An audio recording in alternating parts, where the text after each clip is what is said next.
হাজার হাজার অসংখ্য ফেরেশতা শুধু বলে রিজিক বাড়াই দাও, রিজিক বাড়াই দাও। জোরে বলুন সুবহানাল্লাহ। রিজিক বাড়াই দাও। আর এদিকে শয়তান বলে আল্লাহ ফজরের আযান দিল, বান্দা তখন ওযু বানানোর জন্য হাতে পানি নিল, শয়তান এমন কান্নাকাটি করে, আল্লাহ আমি তো এটা চাইলাম না, আমি চাইলাম তোমার বান্দাকে ক্ষতিগ্রস্ত। আল্লাহ আমি তোমার থেকে আরজি পেশ করে সময় নিলাম তোমার বান্দাকে ধোঁকা দেওয়ার জন্য। কত আদর করে, বাসনা করে, মায়া করে তোমার বান্দাকে ঘুমাইলাম, ফজরের আযান যেন না শুনে ঘুমের মধ্যে যেন থাকে। বান্দা তো ফজরের আযান দেওয়ার আগে আগে ওযু বানাইয়ে মসজিদে চলে যাচ্ছে, শয়তান কান্নাকাটি করে, এমন চিৎকার করে। শয়তানের চিৎকার শুনে আমাদের দেশে কুকুর যেগুলো আছে এগুলা ফজরের আযানের সময় কান্নাকাটি করে। ওই শয়তানের উপর আযাব যার, শয়তানের উপর গজব যার, শয়তান বিপদে পড়েছেন, এই জন্য কুকুরগুলা কান্না করে। কারণ কুকুর সৃষ্টি হয়েছে শয়তানের ছেপ এবং আদমের নাভির মাটির থেকে, এই জন্য আদমের স্বভাবও কুকুরের মধ্যে থাকে, শয়তানের স্বভাবও কুকুরের মধ্যে থাকে। জোরে বলেন না সুবহানাল্লাহ।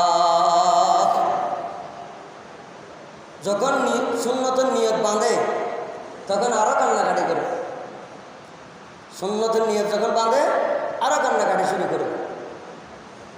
এই জন্য আমার নবী বলেন, বান্দা যদি নামাজ যদি সময় মতো আদায় করে তাকে 14টি আল্লাহ রাব্বুল আলামিন তাকে 14টি শাস্তি থেকে ফানা দিবেন। এই 14টি শাস্তি দুনিয়ার মধ্যে 5টি, মৃত্যুর সময় 3টি, কবরের মধ্যে 3টি। কবর থেকে মা ছেলেকে বলে যাবে, ছেলে মাকে বলে যাবে, কেউ কারো হবে না। কবর থেকে ওঠানোর সময় 3টি। এভাবে দুনিয়াতে যে 5টি শাস্তি দেবেন, এই শাস্তির মধ্যে 1 নম্বর শাস্তি হলো তার হায়াত থেকে বরকত কমে যাবে, হায়াত থেকে বরকত কমে যাবে। 5 ওয়াক্ত নামাজ যত সময় না পড়লে হায়াত কমে যাবে, হায়াত কমে যাবে। অনেকে বলে যে অমুকের হায়াত এতদিন কেন? উনি জীবনে কোনো দিন 5 ওয়াক্ত নামাজের 1 ওয়াক্ত কযা করে নাই, এই জন্য আল্লাহ তাকে হায়াতটা বরকতময় করে দিয়েছেন। জোরে বলুন না সুবহানাল্লাহ। এখানে দুনিয়ার মধ্যে 5টি শাস্তি দিবেন। এখানে 1 নম্বর শাস্তি হলো তার হায়াত থেকে বরকত কমে যাবে। 2 নম্বর শাস্তি হলো চেহারা থেকে নেককারের নিদর্শন চলে যাবে। 3 নম্বর শাস্তি হলো তার কোনো নেক আমলের প্রতিদান দেওয়া হবে না। 4 নম্বর শাস্তি হলো তার কোনো দোয়া কবুল হবে না। 5 নম্বর শাস্তি হলো নেককারদের দোয়া থেকে সে বিরত থাকবে। মৃত্যুর সময় 3টি। এভাবে শাস্তি রয়েছে মোট 14টি। কয়টি? 14টি। একটু বুঝাই বলি। দুনিয়ার মধ্যে 5টি শাস্তি। নামাজ না পড়লে, নামাজ যদি অবহেলা করে, কোনো অলসতার কারণে, দুনিয়ার ওজনের কারণে নামাজ যদি খতা করে তাকে শাস্তি দিবেন 14টি। সেখানে দুনিয়ার মধ্যে 5টি। 1 নম্বর শাস্তি হলো হায়াতে বরকত থাকবে না, বেশি দিন বাঁচতে পারবে না, বাঁচলেও কোনো মতে ক্যান্সার রোগে, বিমারে, অসুস্থ, বিভিন্ন মুসিবতে পরে বাঁচবে। এই বাঁচার কোনো মূল্য নাই, এই বাঁচার কোনো দাম নাই। এজন্য এখন থেকে ফজরের নামাজ থেকে এশা এবং বিতিরের নামাজ পর্যন্ত নামাজের আজীবনের নামাজের অভ্যস্ত বনার দরকার আছে না নাই? হাত তুলে বলুন, দরকার আছে না নাই? আছে। আল্লাহ কবুল করে খাবে। 2 নম্বর শাস্তি হলো দুনিয়ার মধ্যে চেহারা থেকে নেককারের নিদর্শন চলে যাবে। চেহারা থেকে নেককারের নিদর্শন। একটা নেককার মানুষ নামাজি মানুষের চেহারায় একটা নেককারি ভাব, ভালো মানুষ ভাব দেখা যাবে, সেটা আল্লাহ নামাজ না পড়ার কারণে এটা নিয়ে যাবেন। এই চেহারার মধ্যে কোনো নেককার চিহ্ন থাকবে না, এটার দ্বারা সে দুনিয়ার মধ্যে আযাবে ভুগবে। চেহারা সৌন্দর্য নেই, জোরে বলুন না নাউজুবিল্লাহ। আল্লাহুম্মা সাল্লি আলা সাইয়্যিদিনা মুহাম্মাদ নবিয়িনা শফিয়িনা মাওলানা মুহাম্মদ। প্যারা হাজরিন, 2 নম্বর শাস্তি গেল চেহারা সৌন্দর্য। নেককারের কোনো সৌন্দর্য চেহারা থাকবে না। অনেক কালো মানুষ চেহারা 5 ওয়াক্ত নামাজ পড়ার কারণে চেহারার মধ্যে নূর চমকায়, জুড়ে বলুন না সুবহানাল্লাহ।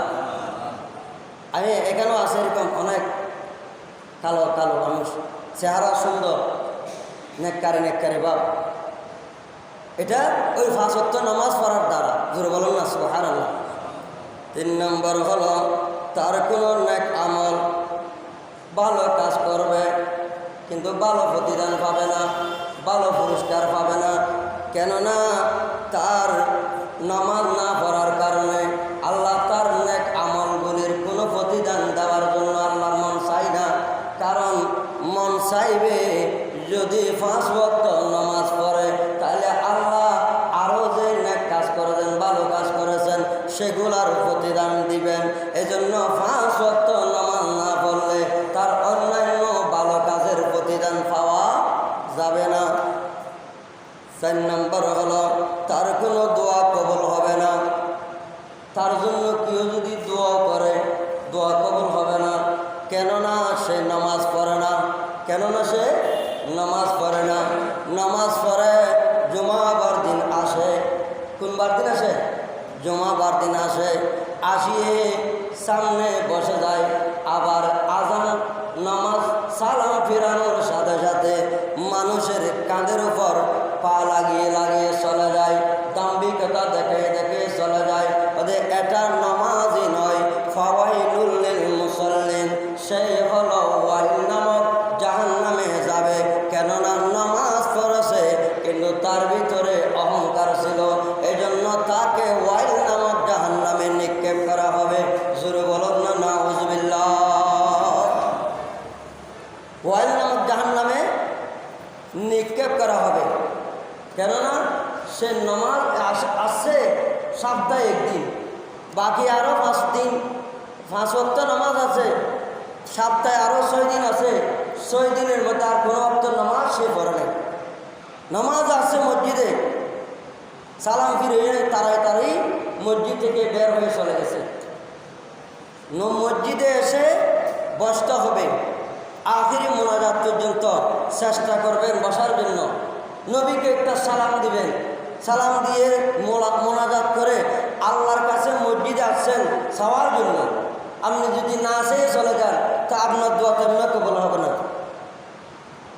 এজন্য মসজিদে আসলে মসজিদের আদব হলো 1 নম্বরে আজান শুনতে হবে, 2 নম্বরে মসজিদের ডান পা দিয়ে ঢুকতে হবে, 3 নম্বরে মসজিদ থেকে বের হওয়ার সময় বাম পা দিয়ে বের হতে হবে। এইভাবে মসজিদে আসার পরে নীরব থাকতে হবে, মসজিদে আসার পরে বয়ানগুলো শুনতে হবে, মসজিদে আসার পরে মসজিদের শেষ পর্যন্ত থাকার জন্য চেষ্টা করে যেতে হবে। এটার নাম হলো মুসল্লি। জোরে বলেন না সুবহানাল্লাহ। প্যারা হাজরিন, আমার নবী আরো ঘোষণা করেন দুনিয়ার মধ্যে 5টি শাস্তি হবে। সেখানে 5 নম্বর হলো নেককারদের দোয়া থেকে সে বিরত হবে। কোনো নেককার মানুষ বেনামাজের ঘরে যাবে না, বেনামাজের জন্য দোয়া করবে না। কারণ বেনামাজি খোদার হক আদায় করে নাই। খোদার হক আদায় না করে যদি ওই বেনামাজির জন্য যদি কোনো আমলদারওয়ালা নেককার মানুষ যদি দোয়া করে, এজন্য নেককার মানুষের দোয়া থেকে সে বিরত হবে।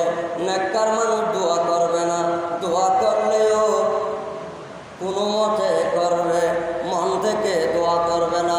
কেননা সে 5 ওয়াক্ত নামাজ পড়ে না। 5